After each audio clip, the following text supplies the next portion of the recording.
ಇದೀಗ ಇನ್ನುಳಿದಂತಹ ಡಿ ಗ್ಯಾಂಗ್ನ ಮೂವರು ಆರೋಪಿಗಳು ಮೈಸೂರು ಜೈಲಿಗೆ ಶಿಫ್ಟ್ ಮಾಡಲಾಗ್ತಾ ಇದೆ. ಕೆಲವೇ ಕ್ಷಣದಲ್ಲಿ ಮೂವರು ಆರೋಪಿಗಳ ಸ್ಥಳಾಂತರ ಆಗುತ್ತೆ. ಪವನ್, ರಾಘವೇಂದ್ರ, ನಂದೀಶ್ ಈ ಮೂವರನ್ನ ಮೈಸೂರು ಜೈಲಿಗೆ ಶಿಫ್ಟ್ ಮಾಡುವಂತಹ ಪ್ರಕ್ರಿಯೆಗಳಾಗ್ತಾ ಇದೆ. ಬೆಂಗಳೂರಿನ ಪರಪ್ಪನ ಅಗ್ರಹಾರದಿಂದ ಖಾಕಿ ಕರೆದೊಯ್ಯೋದಕ್ಕೆ ಎಲ್ಲಾ ಸಿದ್ಧತೆಗಳಿಗಾಗಲೇ ಆಗಿದೆ. ಡಿ ಗ್ಯಾಂಗ್ನ ಮೂವರು ಆರೋಪಿಗಳನ್ನ ಮೈಸೂರು ಜೈಲಿಗೆ ಶಿಫ್ಟ್ ಮಾಡ್ತಾ ಇರುವಂತಹ ಹಿನ್ನೆಲೆಯಲ್ಲಿ ಎಲ್ಲಾ ಪ್ರಕ್ರಿಯೆಗಳನ್ನ ಈಗಾಗಲೇ ಪೊಲೀಸರು ಮುಗಿಸಿದ್ದಾರೆ. ಪವನ್, ರಾಘವೇಂದ್ರ ಹಾಗೂ ನಂದೀಶ್ ಈ ಮೂರರನ್ನ ಮೈಸೂರು ಜೈಲಿಗೆ ಶಿಫ್ಟ್ ಮಾಡಲಾಗ್ತಿದೆ. ಈ ಬಗ್ಗೆ ಅಪ್ಡೇಟ್ಸ್ ಅನ್ನು ಕೊಡೋದಕ್ಕೆ ನೇರ ಸಂಪರ್ಕದಲ್ಲಿ ಮೈಸೂರು ಪ್ರತಿನಿಧಿ ರಾಮ್ ಇದ್ದಾರೆ. ರಾಮ್, ಇನ್ನು ಕೆಲವೇ ಕ್ಷಣಗಳಲ್ಲಿ ಆರೋಪಿಗಳನ್ನ ಅಂದ್ರೆ ಪವನ್, ರಾಘವೇಂದ್ರ ಹಾಗೂ ನಂದೀಶನ್ನ ಮೈಸೂರು ಜೈಲಿಗೆ ಶಿಫ್ಟ್ ಮಾಡ್ತಿದ್ದಾರೆ. ಸೊ ಅಲ್ಲಿ ಏನೆಲ್ಲ ವ್ಯವಸ್ಥೆಗಳಾಗಿದೆ, ಏನೆಲ್ಲ ಭದ್ರತೆಗಳನ್ನ ಕೈಗೊಳ್ಳಲಾಗಿದೆ? ಶಕುಂತಲಾ, ರೇಣುಕಾಸ್ವಾಮಿ ಕೊಲೆ ಆರೋಪದಲ್ಲಿ ದರ್ಶನ್ ಸೇರಿದಂತೆ ವಿವಿಧ ಆರೋಪಿಗಳನ್ನ ರಾಜ್ಯದ ಬೇರೆ ಬೇರೆ ಜೈಲುಗಳಿಗೆ ಶಿಫ್ಟ್ ಮಾಡಲಾಗ್ತಾ ಇದೆ. ಮೈಸೂರು ಕೇಂದ್ರ ಕಾರಾಗೃಹಕ್ಕೆ ಮೂವರು ಆರೋಪಿಗಳನ್ನ ತಂದೆ ತಾಯಿಯಾಗುವುದು ಇನ್ನೂ ಕನಸೆ. ಅಪೋಲೋ ಫರ್ಟಿಲಿಟಿ ಮೂಲಕ ನಿಮ್ಮ ತಂದೆ ತಾಯಿಯಾಗುವ ಕನಸನ್ನು ನನಸಾಗಿಸಿಕೊಳ್ಳಿ. ಉಚಿತ ಆಪ್ತ ಸಮಾಲೋಚನೆಗಾಗಿ ಕರೆ ಮಾಡಿ 9953323196. ಪವನ್, ನಂದೀಶ್ ಅನ್ನ ಶಿಫ್ಟ್ ಮಾಡಲಾಗ್ತಾ ಇದೆ. ಇದಕ್ಕಾಗಿ ಮೈಸೂರು ಜೈಲು ಬಳಿ ಪೊಲೀಸರು ಅಲರ್ಟ್ ಆಗಿದ್ದಾರೆ. ನೀವು ನೋಡ್ತಾ ಇರಬಹುದು, ನಾವು ಮೈಸೂರು ಕೇಂದ್ರ ಕಾರಾಗೃಹದ ಬಳಿ ಇದ್ದೇವೆ. ಏನು ಮೂವರು ಆರೋಪಿಗಳನ್ನ ಏನು ಕರೆದುಕೊಂಡು ಬರ್ತಾರೆ, ಇನ್ನೇನು ಕೆಲವೇ ಕ್ಷಣಗಳಲ್ಲಿ ಅವರು ಇಲ್ಲಿಗೆ ರೀಚ್ ಆಗ್ತಾರೆ. ಯಾಕಂದ್ರೆ ಬೆಂಗಳೂರಿನ ಪರಪ್ಪನ ಅಗ್ರಹಾರದಿಂದ ಬೇರೆ ಬೇರೆ ವಾಹನಗಳಲ್ಲಿ ಹೊರಟಿದ್ರು. ಅದು ಬಳ್ಳಾರಿ ಇರ್ಬೋದು ಅಥವಾ ಕಲಬುರಗಿ ಇರ್ಬೋದು, ಬೇರೆ ಬೇರೆ ಭಾಗ. ಆದರೆ ಮೈಸೂರಿಗೆ ಬೇಗನೆ ಆಗಮಿಸೋದ್ರಿಂದ ಕೇವಲ 2 ಗಂಟೆಯಲ್ಲಿ ಅವರು ಮೈಸೂರು ಕೇಂದ್ರ ಕಾರಾಗೃಹವನ್ನು ತಲುಪ್ತಾರೆ. ಹೀಗಾಗಿ ಅದಕ್ಕಾಗಿ ಎಲ್ಲ ಸಿದ್ಧತೆಗಳನ್ನ ಮಾಡಿಕೊಳ್ಳಲಾಗ್ತಾ ಇದೆ. ಇದೇ ಒಂದು ಕೇಂದ್ರ ಕಾರಾಗೃಹದಲ್ಲಿ ಆ ಮೂವರು ಆರೋಪಿಗಳನ್ನ ಇರಿಸಲಾಗ್ತದೆ. 150 ವರ್ಷಗಳ ಇತಿಹಾಸವಿರುವಂತಹ ಈ ಒಂದು ಕೇಂದ್ರ ಕಾರಾಗೃಹ ಆಗಿದೆ. ಈಗಾಗಲೇ ಇಲ್ಲಿ 800ಕ್ಕೂ ಹೆಚ್ಚು ಕೈದಿಗಳು ಇದ್ದಾರೆ. ಆದರೆ ಇಲ್ಲಿರುವಂಥದ್ದು ಕೇವಲ 500 ಕೈದಿಗಳಿಗೆ ಮಾತ್ರ ಅವಕಾಶವನ್ನು ಮಾತಿತ್ತು. ಇಲ್ಲಿರುವಂತಹ ಕೈದಿಗಳನ್ನೇ ಬೇರೆ ಬೇರೆ ಜೈಲುಗಳಿಗೆ ಶಿಫ್ಟ್ ಮಾಡಬೇಕು ಅನ್ನೋ ಒಂದು ಚರ್ಚೆ ನಡೀತಾ ಇತ್ತು. ಆ ಸಂದರ್ಭದಲ್ಲಿ ಆ ಮೂವರು ಆರೋಪಿಗಳನ್ನು ಸಹ ಇಲ್ಲಿ ಕರ್ಕೊಂಡು ಬರ್ತಾ ಇದ್ದಾರೆ. ಭದ್ರತೆಗೆ ಹೆಚ್ಚಿನ ಆದ್ಯತೆಯನ್ನು ನೀಡಲಾಗಿದೆ.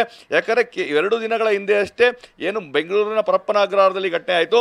ಅದಾದ ನಂತರ ಮೈಸೂರು ಪೊಲೀಸರು ಈ ಒಂದು ಕೇಂದ್ರ ಕಾರಾಗೃಹಕ್ಕೆ ಬಂದು ಸಂಪೂರ್ಣವಾದಂತಹ ತಪಾಸಣೆ ನಡೆಸುವಂತಹ ಕೆಲಸವನ್ನು ಮಾಡಿದ್ರು.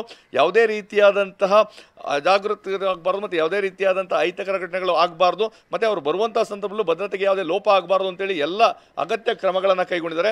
ಇನ್ನೇನು ಕೆಲವೇ ನಿಮಿಷಗಳಲ್ಲಿ ಆ ಮೂವರು ಆರೋಪಿಗಳೇನು ರೇಣುಕಾಸ್ವಾಮಿ ಹತ್ಯೆಯ 3 ಆರೋಪಿಗಳಿದ್ದಾರೆ, ಪವನ್, ನಂದೀಶ್ ಮತ್ತು ರಾಘವೇಂದ್ರ, ಮೈಸೂರು ಕೇಂದ್ರ ಕಾರಾಗೃಹವನ್ನು ತಲುಪ್ತಾರೆ. ಶಕುಂತಲಾ. ಓಕೆ ರಾಮ್, ಹಾಗೆ ಈಗ ಖೈದಿಗಳನ್ನ ಈಗ ಬೆಂಗಳೂರಿನಿಂದ ಏಕಾಏಕಿ ಮೈಸೂರಿಗೆ ಶಿಫ್ಟ್ ಮಾಡುವಂತಹ ಸಂದರ್ಭದಲ್ಲಿ ಒಂದಷ್ಟು ಪ್ರೊಸೀಜರ್ಗಳನ್ನ ಕೂಡ ಫಾಲೋ ಮಾಡಬೇಕಾಗುತ್ತೆ. ಸೊ ಅಲ್ಲಿ ಕ್ವಾರಂಟೈನ್ ಇರುವಂತದ್ದಾಗಿರ್ಬೋದು, ಆರೋಗ್ಯ ತಪಾಸಣೆಗಳಾಗಿರ್ಬೋದು, ಈ ರೀತಿ ವ್ಯವಸ್ಥೆಗಳು ಇದನ್ನೆಲ್ಲ ಯಾವ ರೀತಿ ಸಾಗುತ್ತೆ ಅಂತ?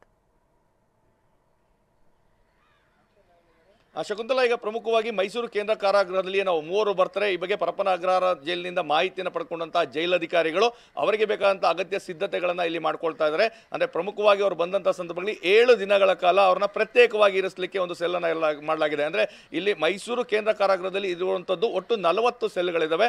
ಅದರಲ್ಲಿ 35 ಪುರುಷರಿಗೆ, 5 ಮಹಿಳೆಯರಿಗೆ ಮೀಸಲಾಗಿದೆ.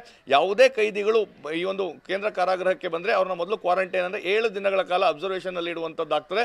ಅದೇ ರೀತಿಯಾದಂತಹ ಒಂದು ಪ್ರೊಸೀಜರ್ನ ಇಲ್ಲೂ ಸಹ ನಾವು ಮಾಡ್ತೇವೆ ಅನ್ನೋ ಒಂದು ಮಾಹಿತಿಯನ್ನು ಇಲ್ಲಿನ ಜೈಲಾಧಿಕಾರಿಗಳು ನೀಡಿದ್ದಾರೆ. ಹೀಗಾಗಿ ಈಗ ನೀವು ನೋಡ್ತಾ ಇರಬಹುದು, ಅಂದರೆ ಬೆಳ್ಳಂಬೆಳಗ್ಗೆನೆ ಇಲ್ಲಿ ಬ್ಯಾರಿಕೇಡ್ಗಳ ವ್ಯವಸ್ಥೆಯನ್ನು ಮಾಡ್ಕೊಂಡಿರಬಹುದು, ಅಥವಾ ಹೆಚ್ಚಿನ ಒಂದು ಸಿಬ್ಬಂದಿಗಳನ್ನು ಇಲ್ಲಿ ಅಳವಡಿಸೋದಿರ್ಬೋದು. ಇವೆಲ್ಲವನ್ನು ಈಗಾಗಲೇ ಎಲ್ಲ ಸಿದ್ಧತೆಗಳನ್ನು ಮಾಡಿಕೊಳ್ಳಲಾಗ್ತಾ ಇದೆ. ಸಾಮಾನ್ಯವಾಗಿ ಕೈದಿಗಳು ಬೇರೆ ಜೈಲಿಂದ ಇಲ್ಲಿಗೆ ಬಂದಂಥ ಸಂದರ್ಭದಲ್ಲಿ ಯಾವ ರೀತಿಯಾದಂಥ ಪ್ರೊಸೀಜರ್ಗಳನ್ನ ನಾವು ಕಾಯ್ದುಕೊಳ್ತೇವೆ, ಅದೇ ರೀತಿಯಾದಂಥ ಎಲ್ಲ ನೀತಿ ನಿಯಮಗಳು ಅವರಿಗೆ ಅನ್ವಯವಾಗ್ತದೆ. ಮತ್ತು ಇವ್ರಿಗೆ ಯಾಕೆಂದರೆ ಈಗಾಗಲೇ ಏನು ಸಾಕಷ್ಟು ಚರ್ಚೆಗೆ ಕಾರಣವಾಗಿರೋದ್ರಿಂದ, ಮತ್ತು ಕೇಳಿ ಮೈಸೂರು ದರ್ಶನ್ ಅವರ ತವರು ಜಿಲ್ಲೆ. ಹೀಗಾಗಿ ಅಭಿಮಾನಿಗಳಲ್ಲಿ ಸಹಜವಾಗಿ ಅವರ ಸಹಚರರ ಬಗ್ಗೆಯೂ ಕುತೂಹಲ ಇರ್ತದೆ.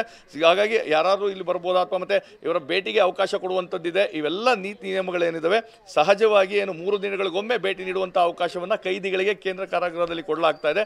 ಅದೇ ರೀತಿಯಂಥ ನಿಯಮಗಳನ್ನು ಪಾಲಿಸ್ತೇವೆ ಅನ್ನೋ ಒಂದು ಮಾಹಿತಿಯನ್ನು ನೀಡಿದರೆ ಸದ್ಯದ ಮಟ್ಟಿಗೆ ಅವರನ್ನು ಏನು ಪರಪ್ಪನ ಅಗ್ರಹಾರದಿಂದ ಮೈಸೂರು ಕೇಂದ್ರ ಕಾರಾಗೃಹಕ್ಕೆ ಸುರಕ್ಷಿತವಾಗಿ ಕರ್ಕೊಂಡು ಬರಬೇಕು. ಯಾಕಂದರೆ ಈಗಾಗಲೇ ಹೊರಟಿರುವಂಥವರು ಎಲ್ಲ ಬೇರೆ ಬೇರೆ ರಾಜ್ಯದ ಬೇರೆ ಬೇರೆ ಜೈಲುಗಳಿಗೆ ಹೊರಟಿರೋರಲ್ಲಿ ಮೈಸೂರಿಗೆ ಬೇಗನೆ ಬರ್ತಾರೆ. ಯಾಕಂದರೆ 2 ಗಂಟೆಗಳ ಒಂದು ಪ್ರಯಾಣವನ್ನು ಮಾಡಿ ಬರ್ತಾರೆ. ಇನ್ನೇನು ಕೆಲವೇ ನಿಮಿಷಗಳಲ್ಲಿ ಅವರು ಆಗಮಿಸ್ತಾರೆ. ಅದಕ್ಕೆ ಬೇಕಾದಂಥ ಎಲ್ಲ ಸಿದ್ಧತೆಗಳನ್ನು ಮೈಸೂರು ಕೇಂದ್ರ ಕಾರಾಗೃಹದ ಅಧಿಕಾರಿಗಳು ಮಾಡಿಕೊಂಡಿದ್ದಾರೆ. ಶಕುಂತಲಾ, ಧನ್ಯವಾದ ರಾಮ್, ತಮ್ಮೆಲ್ಲ ಲೈವ್ ಅಪ್ಡೇಟ್ಸ್ಗಾಗಿ.